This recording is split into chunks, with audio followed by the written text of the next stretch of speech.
দর্শক, ভোটের প্রস্তুতি সহ সার্বিক কার্যক্রম সম্পর্কে জানতে সরাসরি চলে যাচ্ছি খুলনা স্টাফ রিপোর্টার আতিয়ার পারভেজের কাছে। আতিয়ার, ভোট গ্রহণের প্রস্তুতি তো প্রায় শেষ।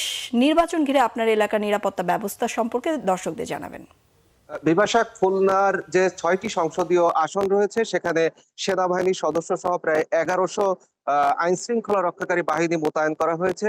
ভোটাররা যাতে নির্ভয়ে কেন্দ্রে গিয়ে ভোট দিতে পারেন তার জন্য সব ধরনের প্রস্তুতি নেওয়া হয়েছে। বিশেষ করে ঝুঁকিপূর্ণ কেন্দ্রগুলোতে নিরাপত্তা চাদরে ঢেকে দেওয়া হয়েছে।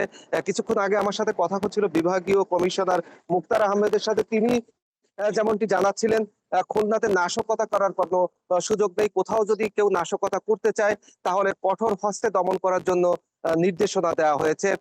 আরেকটি বিষয় জানিয়ে রাখি, সেটি হচ্ছে 10:30টা থেকে আর কিছুক্ষণ পর ব্যালট পেপার সহ ব্যালট বাক্স যে ভোট গ্রহণ যে সামগ্রী রয়েছে সেটি প্রিজাইডিং কর্মকর্তার মাধ্যমে কেন্দ্রগুলোতে পৌঁছাতে শুরু করবে।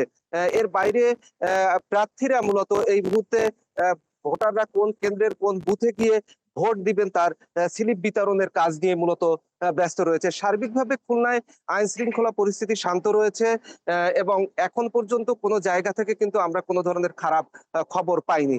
এই ছিল খুলনা থেকে নির্বাচনী পরিস্থিতির সবশেষ খবর। আতিয়ার, ধন্যবাদ আপনাকে। দর্শক, খুলনায় ভোটের প্রস্তুতি সহ সার্বিক কার্যক্রম সম্পর্কে জানাচ্ছিলেন সহকর্মী আতিয়ার পারভেজ।